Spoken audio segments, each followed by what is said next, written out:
Big boss live അപ്ഡേറ്റിലേക്ക് പോവാം. അപ്പോൾ ഇന്ന് രാത്രി എപ്പിസോഡ് കഴിച്ച് ഒരു പ്രൊമോ ഇറങ്ങിയിട്ടുണ്ട് നാളത്തെ. അപ്പോൾ നാളെ വരുന്നത് നമ്മുടെ അഭിഷേകിൻ്റെയും നോറയുടെയും സിജോൻ്റെ ഫാമിലീസാണ്. 3 നേരം ഫാമിലീസാണ് വരുന്നത്. അതിൽ അഭിഷേകിന് വരുന്നത് അനിയത്തിയാണ്. നമുക്കറിയാം അഭിഷേകിൻ്റെ മദേഴ്സിൻ്റെക്കുള്ള അമ്മക്കുള്ള കത്തും എല്ലാമായിട്ട് ഭയങ്കരമായിട്ട് എല്ലാ ഓഡിയൻസിൻ്റെയും അമ്മമാരെ എല്ലാവരെയും ഇമോഷണലി നല്ല ടച്ച് ചെയ്തിട്ടുണ്ട്. ആ സെൻറ്റൻസും എല്ലാ കാര്യങ്ങളായിട്ട്. അപ്പോൾ അഭിഷേകിൻ്റെ ഫാമിലി എന്ന് വെച്ചാൽ അമ്മ ഉണ്ടാവില്ല വരാനായിട്ട്. അപ്പോൾ ആകെ അനിയത്തിയാണ്. അനിയത്തി അഭിഷേകിനെ പോലെ തന്നെ കാണാനായിട്ടും അപ്പോൾ അനിയത്തി വരുന്നുണ്ട്. അപ്പോൾ എല്ലാവരും അതുകൊണ്ട് സന്തോഷം കാണാനൊക്കെ വെച്ചാൽ അഭിഷേകിന് വീട്ടിൽ ആരും വരാത്തുമ്പോൾ അഭിഷേകിൻ്റെ മുഖത്തൊരു ഇതുണ്ട്, സങ്കടം കാണാൻ പറ്റും. ഓരോതിൽ അമ്മമാരൊക്കെ വരുമ്പോൾ അഭിഷേകിൻ്റെ മുഖത്തൊരു വിഷമം. അഭിഷേകിന് വീട്ടിൽ അനിയത്തി വരുമ്പോൾ എല്ലാവർക്കും കാണാൻ നല്ലൊരു ആകാംക്ഷ ഉണ്ട്. അവിടുത്തെ കണ്ടസ്റ്റൻസിനൊക്കെ ഭയങ്കര സന്തോഷമുണ്ട്. അഭിഷേകിൻ്റെ സന്തോഷമുള്ള മുഖം കണ്ടപ്പേ.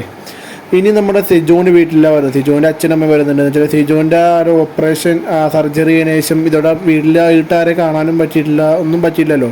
അപ്പോൾ അതിൻ്റെയൊക്കെ ഭയങ്കരമായിട്ട് ഇമോഷണൽ കാര്യങ്ങളൊക്കെ കുറേ ഉണ്ട്. എന്ന് വെച്ചാൽ വന്നപ്പോൾ തന്നെ എൻ്റെ മോനെ എന്നൊക്കെ കുറേ കെട്ടിപ്പിടിച്ച് കരയുണ്ട് അവിടെ നിന്നിട്ട്. വെച്ചാൽ ആ സർജറി കഴിഞ്ഞിട്ട് മോനെ കാണാനും പറ്റിയിട്ടില്ല, ഒന്നും പറ്റിയിട്ടില്ല നമുക്ക്. ആ കാണാനുള്ള എക്സൈറ്റ്മെൻറ്റ് എല്ലാം കൊണ്ട് ഭയങ്കരമായിട്ട് ഇമോഷൻ പിടിച്ചിട്ടുണ്ട്.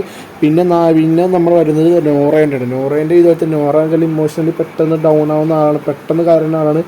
ഉമ്മയെ കാണുമ്പോൾ ഇത് ഇഷ്യൂ ഒക്കെ ഉണ്ടായെന്ന് പറയണ്ടായിരുന്നു വീട്ടുകാരായിട്ടൊക്കെ. അപ്പോൾ ആ ഇഷ്യൂക്ക് ശേഷം വരുമ്പോൾ അതിൻ്റെ ഒരു ഇമോഷണൽ എല്ലാം കൊണ്ടും ഭയങ്കരമായിട്ട് നാളത്തെ എപ്പിസോഡ് നന്നായിട്ട് ഇമോഷണൽ ടച്ച് ചെയ്യുന്ന എപ്പിസോഡായിരിക്കും, അത് ഉറപ്പാണ്.